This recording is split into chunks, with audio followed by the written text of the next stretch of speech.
Okay, so we are recording this event, and you don't need to worry. After this one, then I will send the recording to the registrants of this event. Okay, so today's event is about the analysis of L4M1 exam in November 2023, and you know that in November, then we already have the result. So today I would like to analyze the questions and how you can answer them. And in November, then CIPS asked the following topics.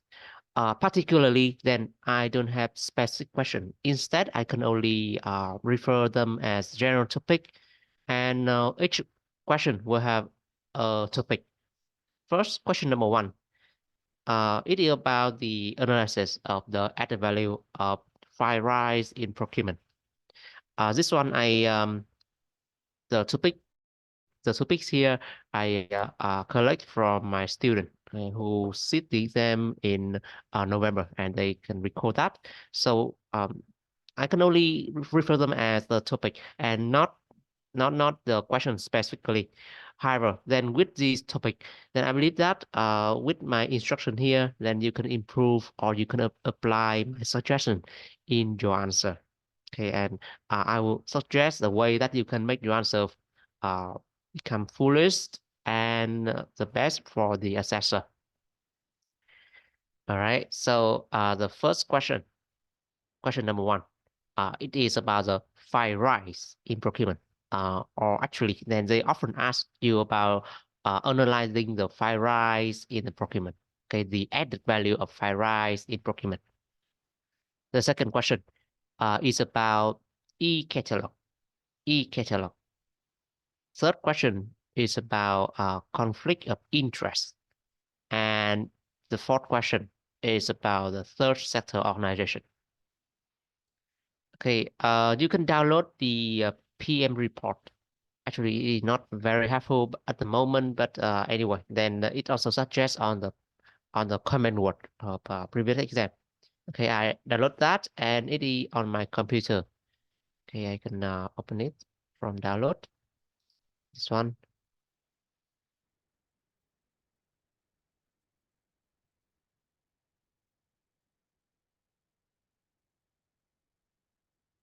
Okay, so the comment word for the question number one is explain. And this question has two parts, part A and B. Okay, and the feedback is that most of the candidates respond pretty well, and they got a lot of merit or distinction rates. Okay, and the majority of candidates achieve this pass. Okay, second question is a describe question, and we have a scenario. And according to my student memory, then it is a question about the e-catalogues. E-catalog. So with the question about describe, it means that you need to give the full description of the uh, of this system. And okay, also according to that student, then you also need to explain the advantages and disadvantages of e-catalog system.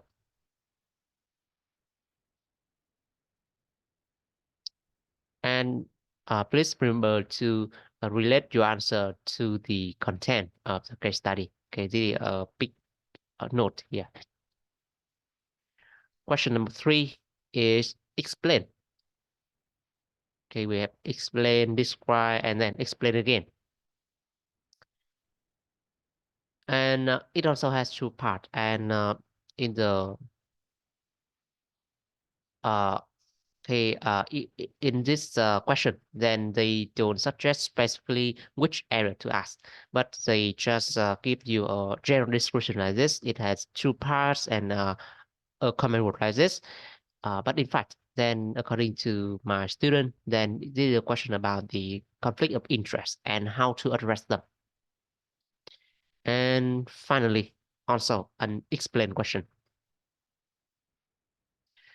And this is the question that most students fail. Okay, they need to describe a particular sector, and in this question, then we have the third sector.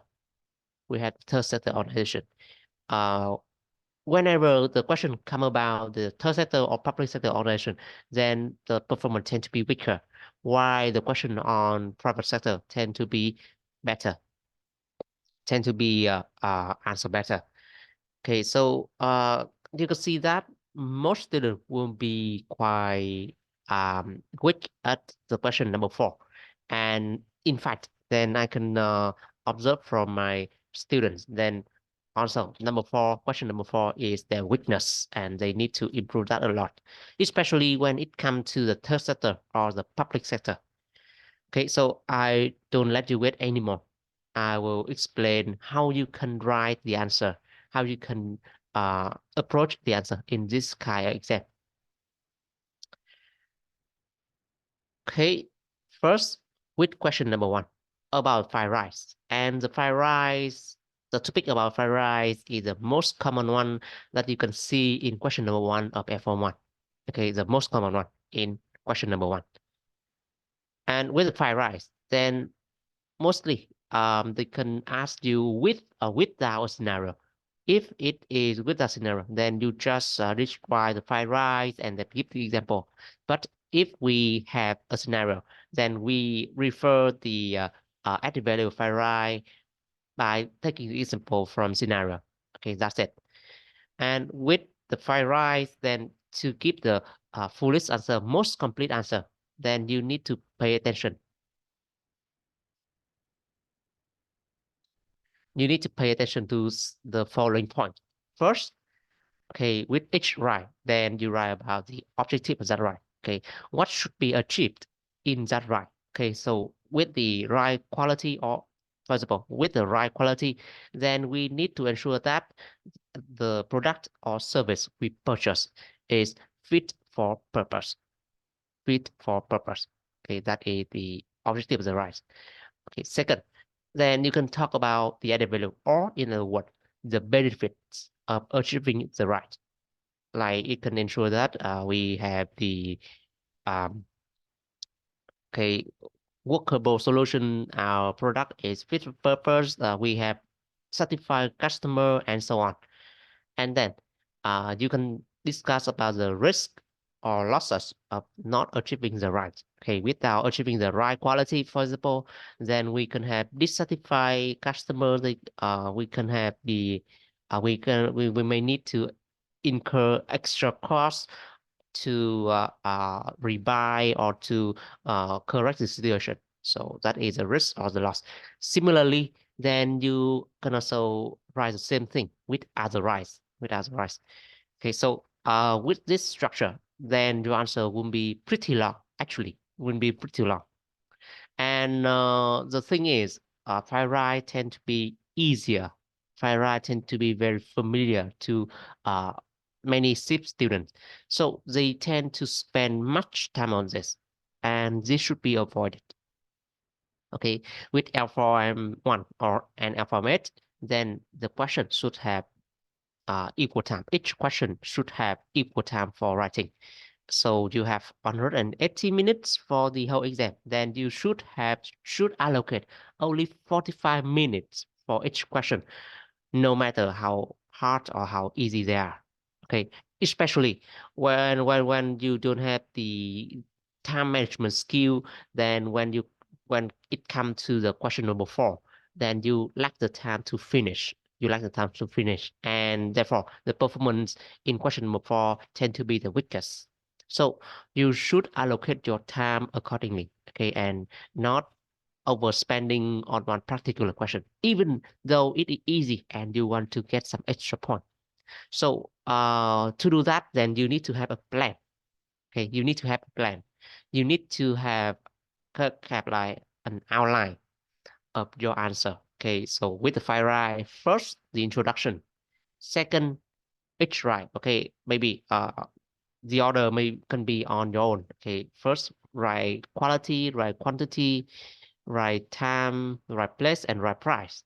Okay, so you can write in whatever order, and with each write, then you need to kind of like make a plan for how many points you need to describe. Okay, here I suggest um 3 points, sorry, 4 points. Okay, the objective, one sentence, benefit, two more sentence, risks and losses, three more sentence, and what can be done. So with this structure, then for each write, then you can write about um 6 to 10 sentences. Okay, depending on how you structure the answer, and together, then you will have 5 paragraphs of those sentence of 6 to 10 sentences, and that could be very long. Okay, so if you are not a quick typer, then just type. Okay, just write short. Just write short. Don't be greedy. And you, even if you done file right correctly and perfectly, then you only have 25 points, and it is not a pass mark here. We need to allocate the time accordingly, and we need to manage our time effectively. Okay, and finally, with the fire rise, then this is also what I think we should improve. Okay, you can write about what can be done to achieve that right. What can be done to achieve the right. Okay, so in the following slide, I summarize some way to achieve the fire rise. Okay, so with the right quality, then you need to understand the requirement and the problem of the end user and the business. You may need to challenge the specification submitted by your end user, or you can uh, collaborate with your team, with your stakeholders, and devise a complete specification. Or to simplify, then you can standardization or use value analysis, value engineering. Okay, so the right quality is about the specification and also about the measurement of performance, about the performance measurement. The supplier must deliver the right quality, must deliver the right thing. So we also need to track their performance. We also need to have KPI SOA regarding the quality, like the defect rates or the compliance rate, etc. Okay, with the right quantity, then you need to forecast the demand. You need to purchase the right thing. You need to track your inventory. You need to adopt some measurement technique like Kanban, or just in time, or periodic review, etc. Okay, and furthermore, you also need to manage the contract, like get the right quantity, and if they don't deliver the right quantity, then you need to return or ask them to deliver more. With the right price, then we need to purchase the things. We need to purchase our product and service at the correct price, at the correct price and the best price for quality or value for money. So with the right price, then you can try to first challenge the specification and eliminate any excessive function that you don't need. Okay, you can also try on make or buy decision. For example, when buying it cheap, sorry, when making it cheaper, then you can just ask your stakeholder to help you. With the right price, then we can have focus on the total cost ownership and competitive tendering or negotiation. To perform the negotiation effectively, then you need to understand the cost and the price of your product. Therefore, we need to analyze the cost, the price, and prepare for negotiation. Okay, you can see the same thing in the new syllabus, in the new study guide.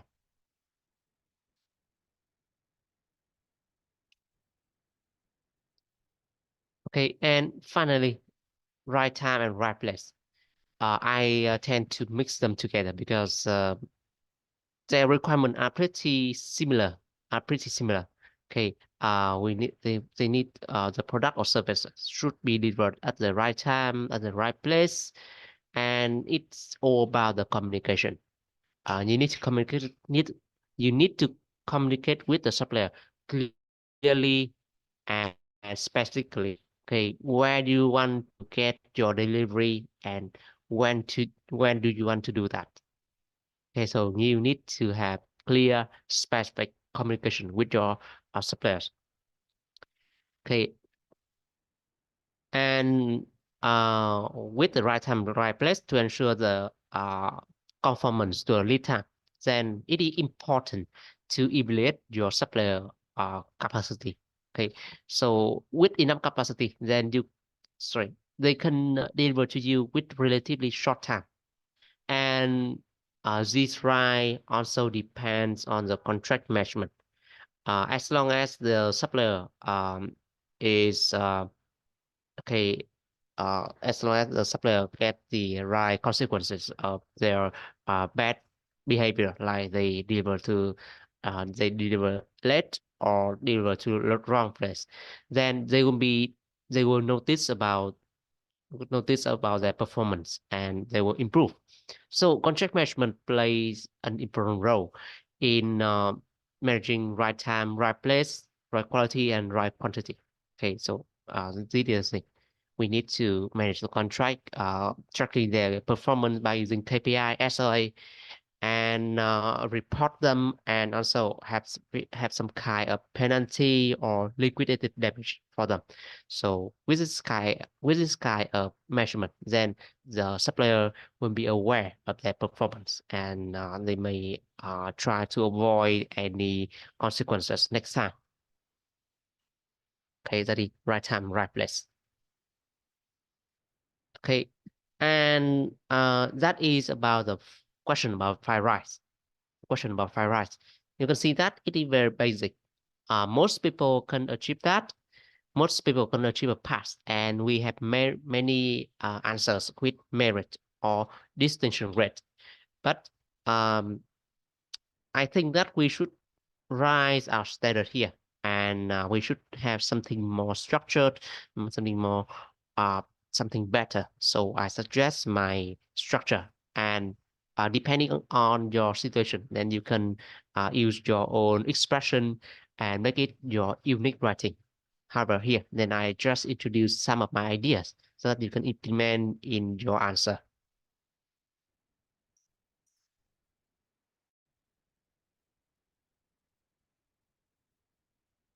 Okay, so second, then let's continue on the e-catalog.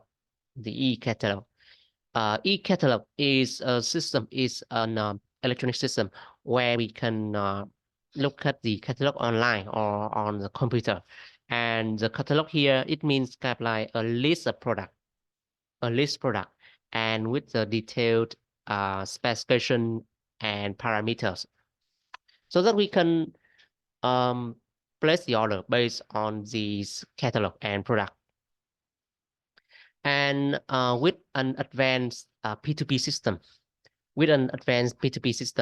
then the e-catalog will be available on the website, and especially on your own procurement portal. And it may connect to the to the supplier uh, database. It may connect to the supplier database, so that whenever they update their list product, then you will see the new thing. You will see the new product. Okay, and with its detail, with its detail.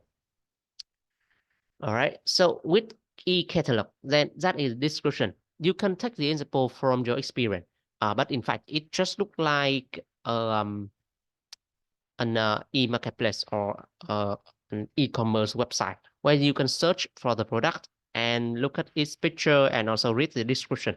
So e-catalog here is just some kind like that, but it may be more advanced and require integration, like the supplier may submit to their database, and that database is connected to the buyer's website, to the buyer website, so that you can check and place the order based on that uh, product, based on that catalog. Okay, So with e-catalog, then since that is the description, then with e-catalog, then we may save time. The biggest advantage, we can save time on drafting a specification, especially for routine and regular purchase. Mostly, then we place the order on regular purchase, okay, like material or something like that, or stationaries. So with e-catalog, we can save time by pointing to exactly the product we want. Second, then e-catalog is a system of communication, so it can ensure the instant communication. Okay, we can just click on the product and place the order. Okay, and paste it into the purchase order. Okay, that won't be very convenient. And third, with e-catalog, then every product is standardized, and they have the exact description. So the information here will be very accurate and okay, very easy for procurement to place the order. So they are the advantages. You may also suggest other advantages, and as long as you can prove as long as you can prove the relationship between these advantages and e-catalog, then it's fine. Okay, we can do that. We can create other advantages based on your observation or your experience. On other hand, then e-catalog may require some other thing. Okay, may have some disadvantage. Here, I forgot to include one thing. Okay, first, it can be expensive. Okay, it can be a software, it can be a database, and it requires some IT skill to deploy. So we may need to outsource that, and that can incur additional cost. Second, with a database with thousands of entries, with a database of thousands of entry, then it's very hard to track the change in every of them. And the description in the catalog and actual product may be different because they cannot update the description online. They are too busy, the supplier is too busy to update that. So that could be a problem. And the e-catalog here can be outdated.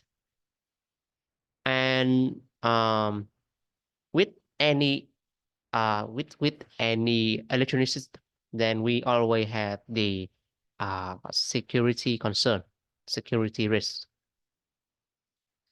Okay, the database or the portal can get the cyber attack, and the information may be lost, especially when we store the sensitive information like the specification of strategic product.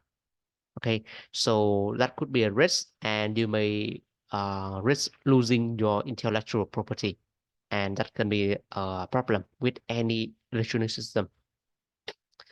And finally, um, e-catalog requires some system of e-catalog require the integration between the supplier and the buyer.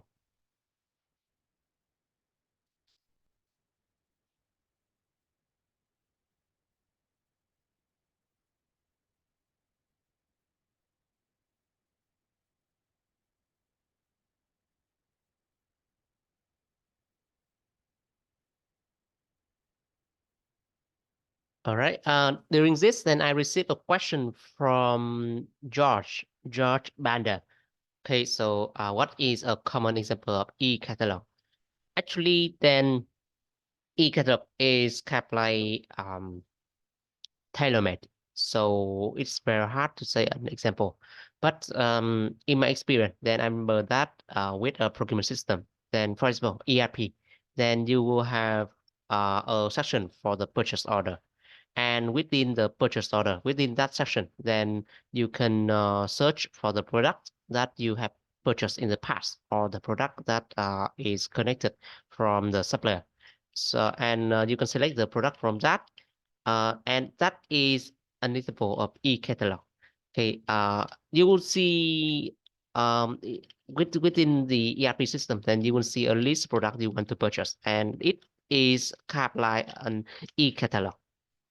Okay, or you can search online for this one. You can search first of all the example of e-catalog in procurement on Google.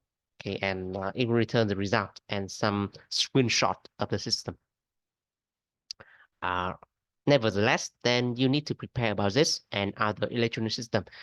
Question number 2 tend to ask more about electronic system, and this time they ask about e-catalog. Normally, then they can ask like all 5 e-systems, all 5 electronic system, but this time then they ask specifically about e-catalog. Okay, question number 3, conflict of interest. And I believe that this one is also very common, very well understood by the procurement, okay, by procurement professional. With conflict interest, then it is the situation where the employee has other interests that is not aligned to the organization, no, and also that interest may be kind of like opposite or maybe harmful to the organization interest.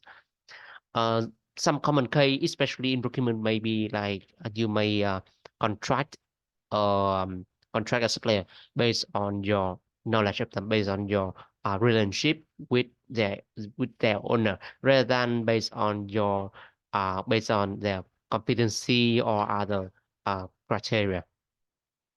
So with the conflict interest, then it can lead to some consequences, like it increase the risk of corruption, it reduce the productivity and efficiency, or it may undermining the trust. It may undermine the trust or collaboration. Okay, when you employ something based on your relationship, in other words, when some organization has the nepotism, okay, it's nepotism or favoritism, then that would be very dangerous situation where uh, the true talent never want to work, and there's no incentive for creativity or something like that, or efficiency or performance. Everything will be based on the relationship and how you know the other party. So that way of working is not suitable for any modern organization. So we need to control the conflict interest, and that is the focus of this question.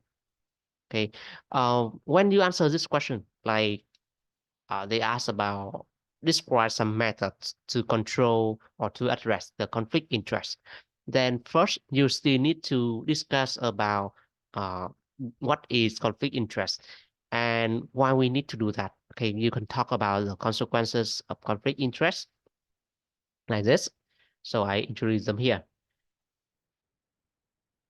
And with the conflict interest, then we have some types. Okay, we have basically 2 types. First, the potential conflict interest. Potential conflict interest means that we may have some conflict of interest in the future, but they haven't happened yet. They haven't happened yet. Okay, so that is potential. The potential. Okay, we may have some connection with our friends in the supplier. You may have some relative in the suppliers. You may have the shares, or you may own a part of some businesses. You in recruitment, then you may know the candidate. Okay, that is potential conflict interest. Potential. It may happen in the future, but it hasn't happened yet, and it drives some concern for the measurement And second type is the actual conflict interest. Actual means it actually happens. It is happening right now. Like when you hiring someone, okay, for your company, you are a recruiter, and you realize that the candidate here is your sister, okay, your sister, your brother, or your cousin. That is an actual conflict interest, and you should handle that. You should have some management with that conflict interest. Okay, so we have 2 types. Potential means not yet happened, but we still need to control. And second, actual conflict interest, where you need to decide what to do when you need to decide what to do. So to address the conflict interest, then study guide suggests 4 ways. First, disclose. Okay, and the organization, especially complaint and risk department, they should have some procedure for the disclosure of conflict in the register of potential conflict interest. Disclose should be done before we have any kind of actual conflict interest. In other words, then we need to disclose any potential conflict interest here. In other words, then George, George. Okay, you should not draw on my screen like that. Sorry.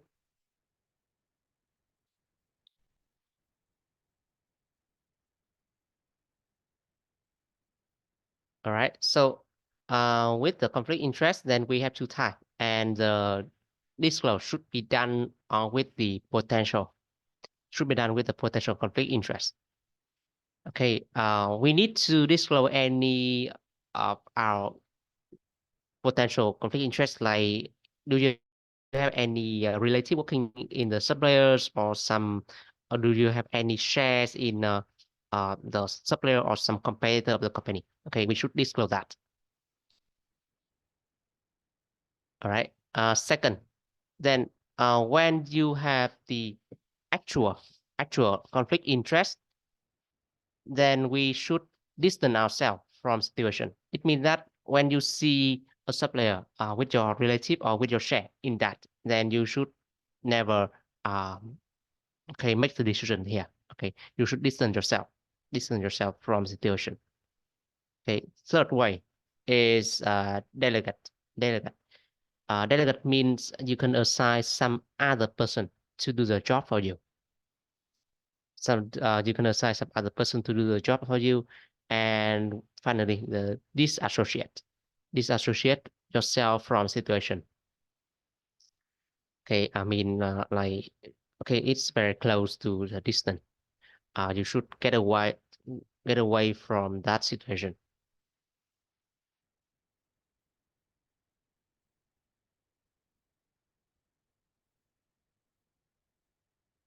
All right, so these are 4 ways to address the conflict interest.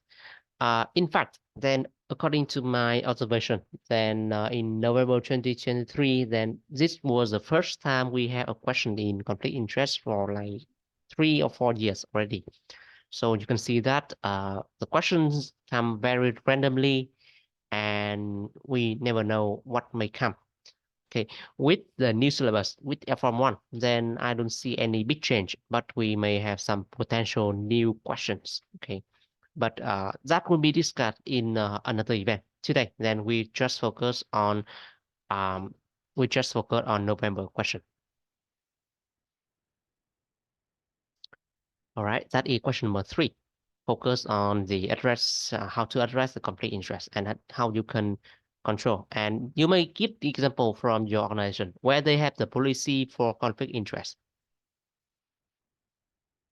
All right, and finally, then we have the third sector organization. In fact, then this is where most students fail.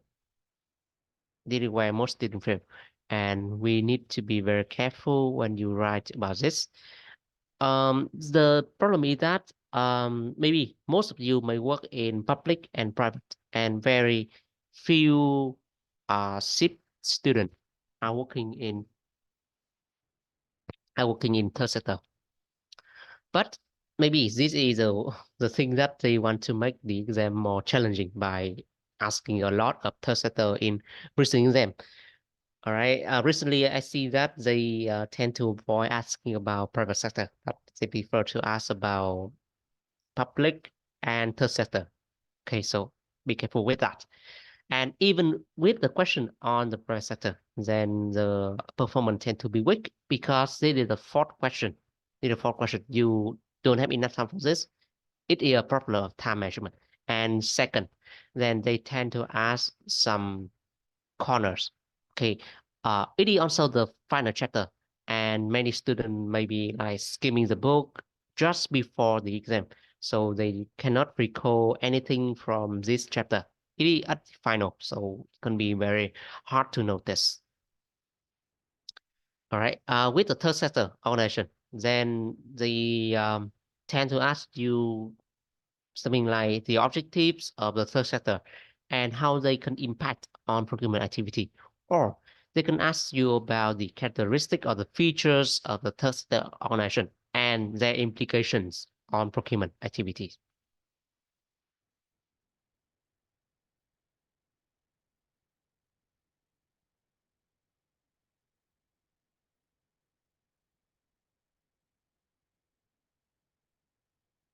Okay, please wait. I need to have some. Okay, I have other. My father is calling. Please wait.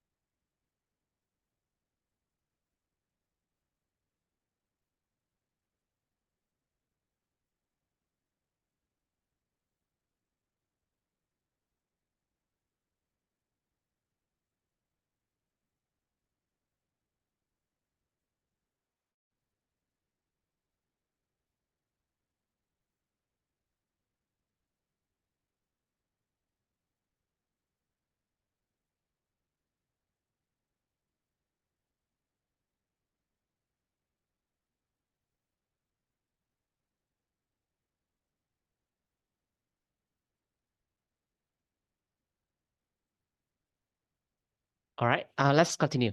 The fourth question about third sector. So with the third sector, then we focus on the objectives, on the features and their implications on procurement activities. First, then before we talk about the objectives, then I think that you should know about the categorization of third sector organization. They may have different forms. Even private sector doesn't have much many forms like this and with very diverse objective like this. Okay, first form is the association, and SIP itself is an association. You can see that SIP is an association. It is an association of procurement professionals worldwide. That's why you pay the membership for them, and we are the member. We are the members to an organization, to a third sector organization. Okay, that is the association. And the association they take membership fee. They take a membership fee normally, and then they do service to their members, like providing the event, organizing the event for the improvement. They can provide some assistance like helping the uh, unfortunate members or something like that, or they may uh, okay, promote or issue some best practice for their members. Okay, so that the member can improve. And CPCL is doing something like that. Okay, it is the Association of Procurement Professionals Worldwide, and it is publishing KPI and the knowledge, the insight, the best practice on their website, so that we can improve. They also organize the event for the discussion and for networking and for improving their improving the knowledge of the members. Okay, so I see the rising hand of D. Jackian. Okay, I don't know if you can I'm pronouncing your name correctly. All right, Jackian, you can unmute yourself now and please tell me what do you want to ask?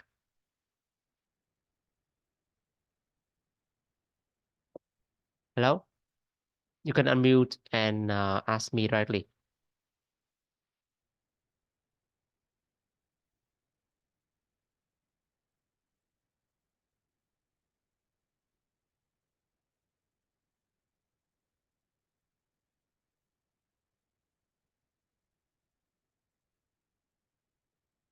Okay, so I think I just need to continue.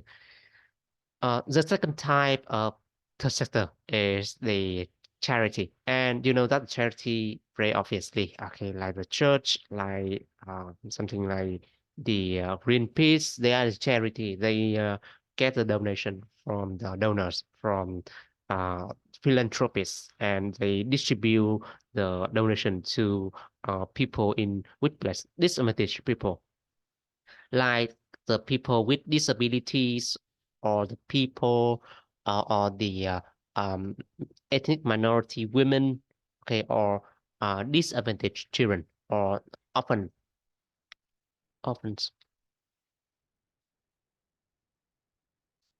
okay, they get the donation and they distribute the donation. They distribute the benefit. They provide some service, some charitable service to the people.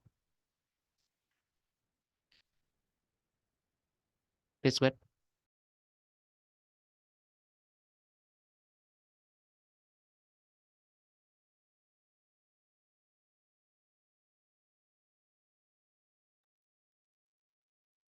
Okay, and the third type of third sector is the pressure group. The pressure group is some kind of like an organization for some cause, some they want to advocate some cause, like raising the awareness about the climate change, or about protecting the environment, or about the human rights or civil rights in certain country. And the pressure group often organize something like the protest, or they may lobby the politicians to adopt the necessary legislations, okay, and regulate some industry, or regulate the life, or constrain the activities, okay, so that environment is protected, or something like that. Okay, that is a pressure group. So with each type of organization, then they will have different agenda and different objectives. Different objectives. Okay, so generally, then you can split the third sector into three groups like this, and remind about the objectives, to remind you about the objectives. Okay, so first, uh, with the association, then they tend to provide member services. They tend to provide some benefits to the member, to the member. Okay, that is member services. Like raising their awareness, like raising their skill, just like CIP is doing. With charity, then they often provide charitable activities. We often provide charitable activities. Okay, they also attract donation. With the pressure group, then they want to raise the awareness about something. They want to raise the awareness, and they also want to get the support from the society. So with each type of tertiary organization, then we have, okay, a bit differently objectives, but generally then we can summarize in these five. In these five, okay. The association may also attract donation. The pressure group may also attract donation. Okay, the association may also do the charitable activity, but generally you can try to uh, reorganize the third sector, and to remind you about the objective. And with the third sector, then we have some key features. Some key features. Uh, okay.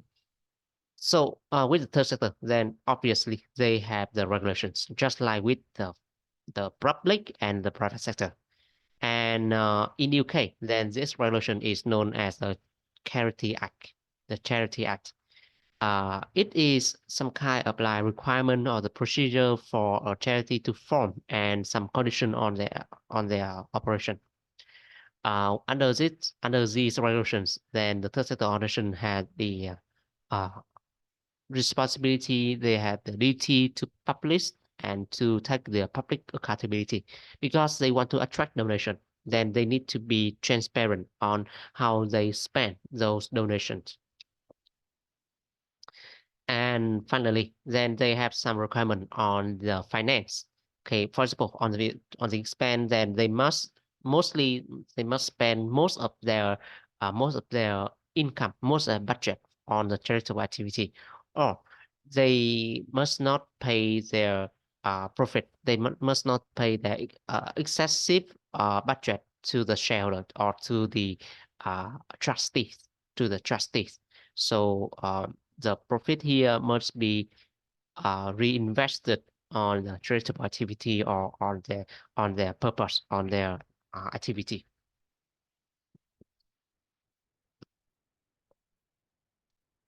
Okay, and second, with the finance trusted organization, then they rely on first the membership, SIP is doing this.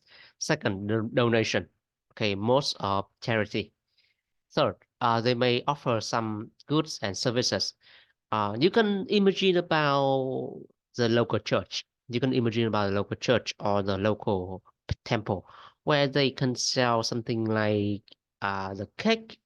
They may sell cupcake or something like that, or the Boy Scout, Girl Scout, they sell cookies to get the uh, donation for, okay, for example, the uh, of for the orphans or something like that. So they may offer goods and service and get some finance, get some revenue for their activity. But even if they are profitable on these goods and service, then the profit must not be paid to the shareholder or to the trustees. And finally, among the three sectors, public, private, and third sector, then third sector tend to have the most limited budget. They tend to have the most limited budget. Okay, their budget is very thin, and they don't have the they don't have a deep pocket, and they tend to not to borrow the money from bank. They are not a commercial entity, and they cannot borrow money from bank to invest in something, but they only rely on the donation and the membership. Okay, and finally, on the ethical issue, then they absolutely present a cause. Okay, like they want to promote about awareness about climate change or environment or human rights, or they want to represent the interests of the women or something like that, or of the worker. All right, so our job here is to analyze the implications of the characteristic on procurement activity. On procurement activity. Okay, first, with the objective like raising the awareness, then you must act, the third sector organization must act in a way that is not contradictory to their objective, to their cause. Okay, when you want to raise everyone awareness about the climate change, then you should avoid to engage in fossil fuel. Okay, so the third sector organization should avoid in purchasing the unethical product. We must be consistent with our value, with our ethical standard and responsibility. Okay, second, to attract the donation, then you must prove that your the donation, the money that the donors give you is spent effectively. Is spent effectively. Okay, we need to do the right thing. We need to deliver the right activity, and that also require a high level of value for money for procurement in this sector.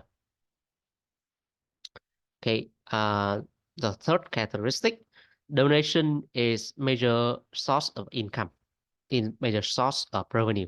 Then it means that we should have the third sector organizations should have the clear policies on gift and donation. When we have a big donor, when we have generous donor, then they may demand the organization to do something they want. So we need to communicate clearly to them that we have the cost, we have our value, and if they donate to our organization, then they agree to our value. So we just act to our policies and guidance. So you need to have a clear statement and policy like that.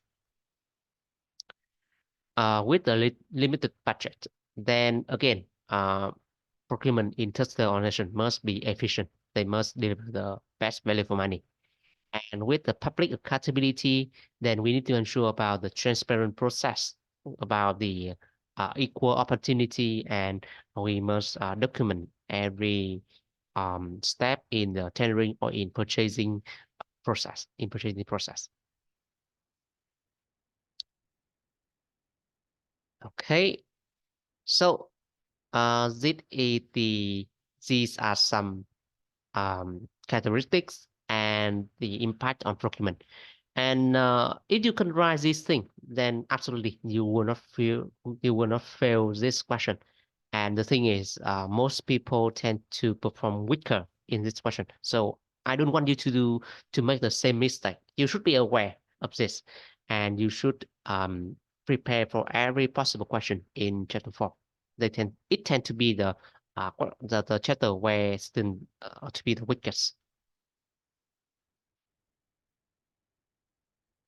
Okay, so to improve your result and also to support us, do more session like this, do more event like this, then you can try our online practice question on Udemy, and or you can register an online revision class with us. Currently, then unfortunately, our class are full, so I think that you should book for May exam instead. Okay, and if you like the webinar like this, then you can contact us for more suggestion, like what kind of topic we can do next time, okay, and how we can deliver or how we can help you with your study. All right, so I will wait for, okay, it's the time for us to have some Q&A session where I can answer your concern. All right, so far, then in the chat, I can see that there are two questions from student. Okay, from George, I already answered this, and from Vietnamese, Trần Hải Khâm. Okay, so with Trần Hải Khâm, then I have a question like whether I will do a brief for FMS. Of course, I do. I will do. Okay, maybe next week or so. And with Bushara. Yes, I have the recording. I can send you through email. Okay, I believe that you have our email. You have our email, or you can shoot us an email, and I will send you that. Okay, Bushara, good. All right. Any other question? Yes, we can share the slide from Ongar. Okay, in the slide, then I provide specific information on how you can outline your answer. Okay, and I believe that it would be very helpful for you. All right. So without any further question, okay, Lawrence, then you'll be shared. Don't worry. Please contact us so that we can know your email, and we will share with you through our email. Okay, contact us with the information on the screen.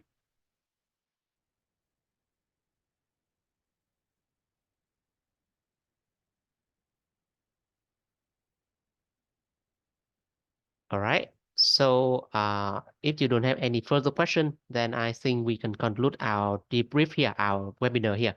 And we will have another webinar on FMS, and I hope to see you again. Okay, not next week. Next week is my public holiday, so not next Saturday, maybe after 2 weeks. All right. Thank you very much. Thank you. Goodbye.